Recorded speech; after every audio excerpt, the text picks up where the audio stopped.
Hello, my name is TJ Evans with the TJ Evans Show. This is episode 1. If you just so happen to click on this, that's just the luck of the draw, and I hope you stick around to hear more. And if you're subscribed to our page, I thank you for being a faithful listener. I'm going to start with episode 1 by just saying a little bit about myself. I believe in the nuclear family. This is one of the reasons why I could never understand or get down with Black Lives Matter. The statement, yes. The political movement, no. They don't believe in the nuclear family. I'm not going to get into the founders and their Marxist ways. Just from their website, they say they believe in disrupting the Western prescribed nuclear family structure requirement by supporting each other as extended families and villages. That is not what I believe in. It seems wrong, and it shows that it produces criminals and beta men. Also, the people in Black Lives Matter can seem a little bit racist. You're at a Black Lives Matter protest. You have more minorities on the police side than you have in a violent crowd. And you have white people screaming at black officers. You have the biggest nose I've ever seen. And then you have individuals such as Isaiah Jackson, 20 years old, out of Ohio, who felt that he wanted to contribute to the movement by posting a picture of him kneeling on a toddler's neck. And in it, he put the taglines, BLM now, MFers. But the sad thing is that he had support. Not only did this man kneel on the back of a toddler's neck, that wasn't his own. It was his girlfriend's son. But yet the police said that the girlfriend wasn't involved, which is one of those things where I don't understand some women who let men watch their kids while they're not around. They said that she was in the house, but it's like, if you was in the house and you weren't involved, you didn't hear this baby screaming, what were you doing? But that's not the worst part of this story. The worst part is the support that he get. Like this one comment from a teacher named Brian Pappin, who put on his page, again, you're doing it wrong. One knee on the center of the back, one on the neck, and lean until death. It's like, bro, you just instructed him on how to kill a kid. It's kind of crazy. But these are the people that's teaching your children. Well, they're not teaching your children now because coronavirus and whatever. I'm against the public school system anyway. I think it's railroading kids to stupidity, but that's just my opinion.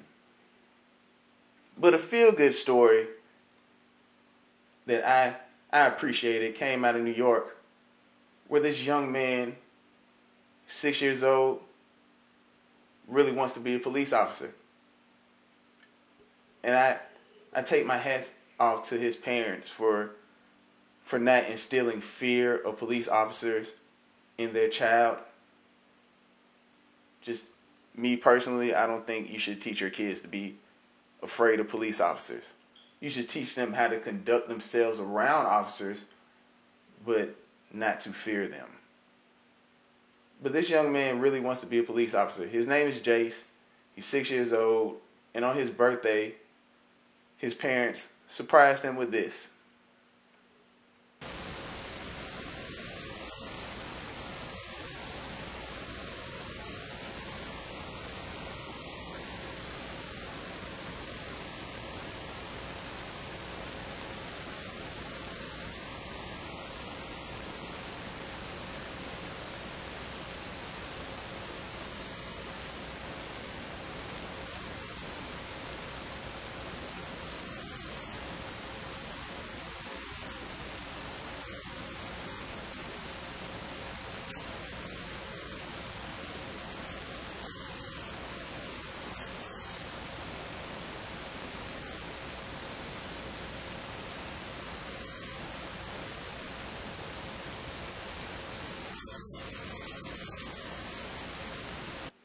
that's just nice. I like a feel-good story every once in a while. And I'm probably going to put them in each one of my stories because I know people get enough of bad news each and every day. But it's something about making a kid smile, which is a good thing, me personally speaking. But other things in the news, you have Fox News under fire with their hosts, Tucker Carlson, Sean Hannity, for rape allegations. The Washington Post spoke about this, CNN spoke about this, even though CNN won't speak about their allegations about them being racist because they support Black Lives Matter, so we know that's not true. There's no way that they're racist. But these rape allegations came from someone who contributed to the show a few times named Kathleen Arue, accusing Tucker Carlson of rape and I guess kidnapping because she said that she was tied down at the studio, even though come to find out her microphone was just caught to the chair and that's all it was. And she said that Tucker Carlson made sexual advances toward her when he told her that he was in New York and he had a hotel room and he doesn't have the kids or the wife with him. Then come to find out that he actually had his daughter with him. And I really don't want to talk about this because I don't want them to bring up this whole believe all women thing when no one believed the woman who accused Joe Biden of sexual harassment or sexual assault actually, because it's just convenient. So I really don't care about it as much because we need evidence. That's all it is. It's just evidence. From the beginning, what everybody said when the Me Too movement started, we need to bring evidence first. Just like I really don't want to talk about this story where this black young lady decided to do river dancing and people commented on it saying that she was culturally appropriating the Irish people. Her name is Morgan Bullock, and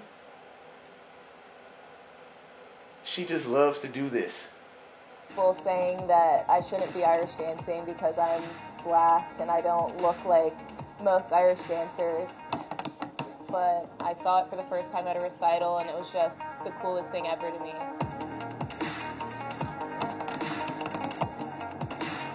Into those Irish dancing classes, were you the only African American girl in the class? Yeah, I was always the only one in my class. Did that ever have any effect on you, or how did that make you feel?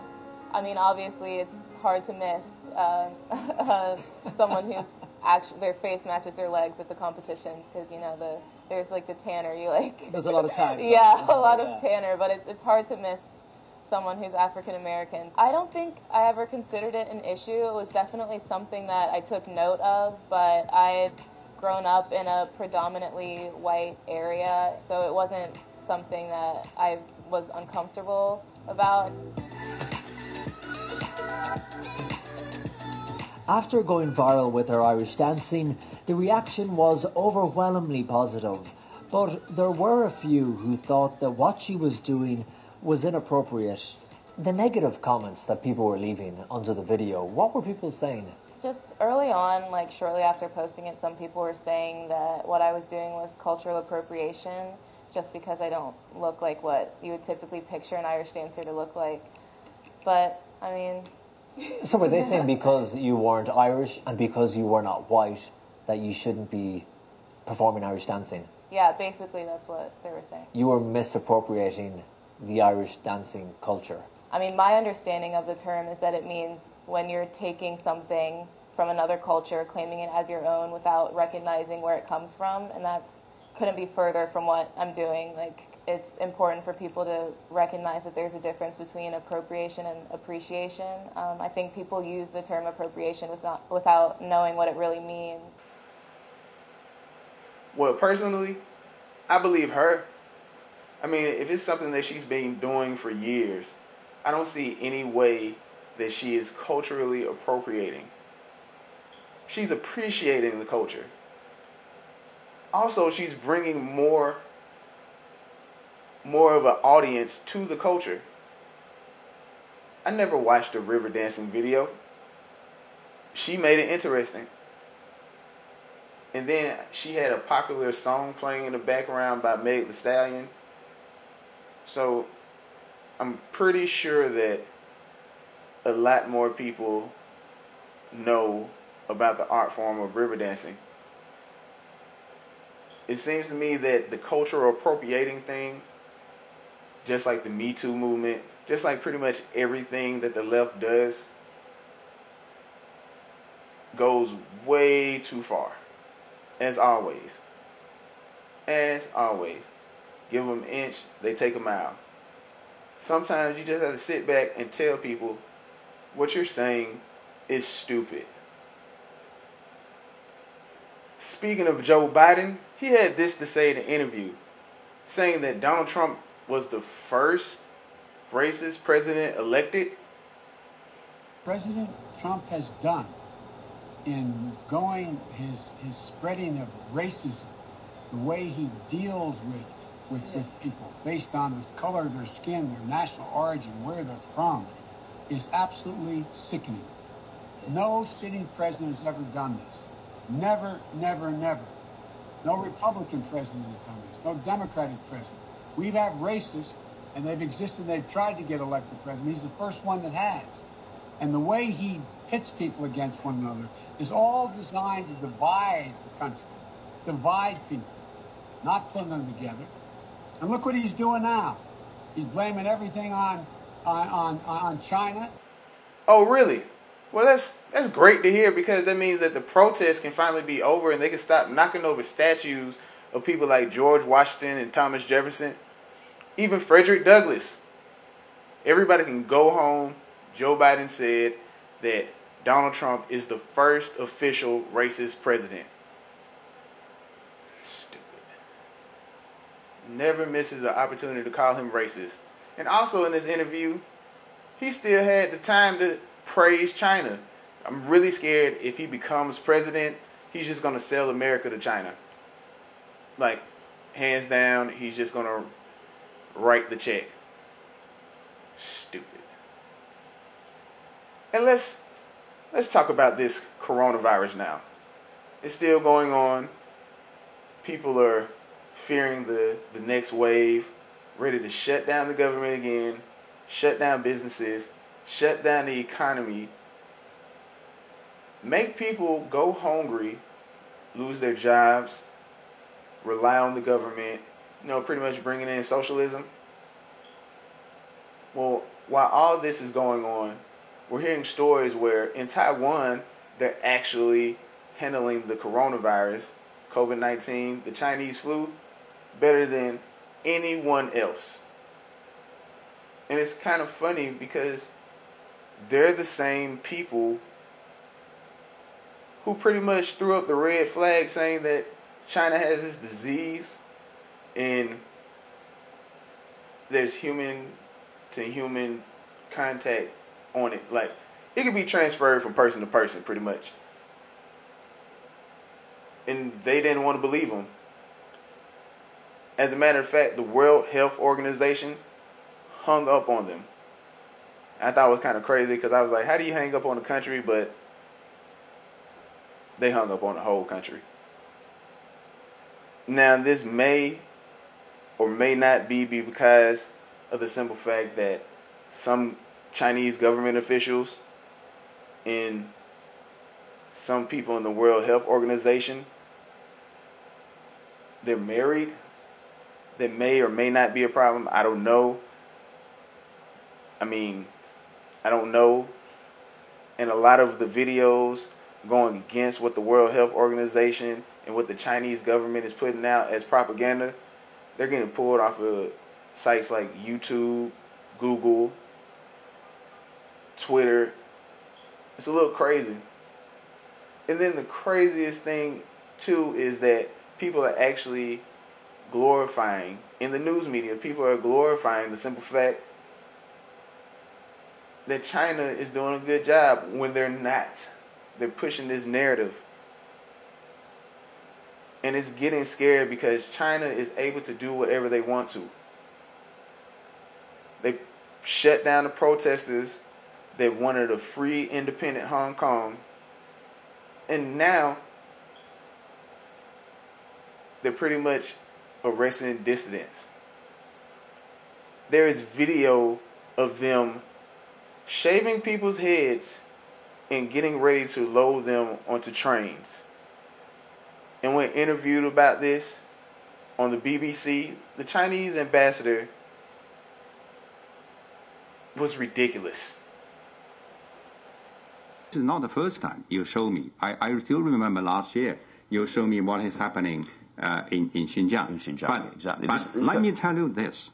Xinjiang, have you been to Xinjiang yourself? No, I never have. You know, Xinjiang is regarded as the most beautiful place in Xinjiang. There's a Chinese saying, you do not know how big China is. Ambassador, that is not beautiful coverage, however, is it? You know, Xinjiang, that is exactly what I'm going to tell you. Since 1990, Xinjiang has completely changed because there's thousands of terrorist attacks.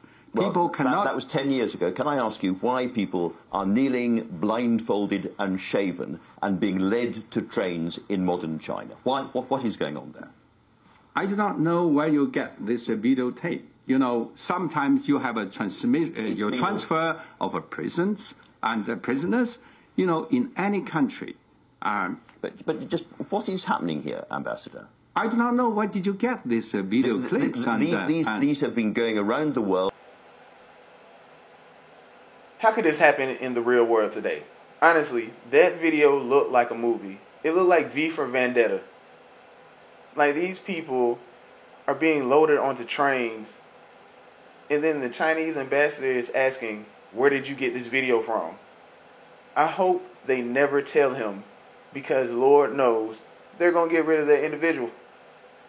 Never hear from them again. Just like the doctor who blew the whistle about the coronavirus in China, he just so happened to die. He was suicided. You know, like Jeff Epstein, who didn't kill himself. But for China to do this and get away with it, and then for the Chinese ambassador to throw it around like, well, in this city, it's really beautiful. It's the most beautiful place. That has nothing to do with it. What are y'all doing with these people? That is the primary concern. We really need to look at China and try to figure out what they got going on, because it just seems a little dangerous and they're able to do whatever they want to. And as soon as Trump said, you know what, China, we're going to change up these trade deals and all this stuff, COVID-19 is released. All I'm saying is we need to pay attention to what's really going on. But that's all I have for you today. Thank you for joining us for episode 1. Hope you do your own research. Stay awake. Stay vigilant. This has been the TJ Evans Show.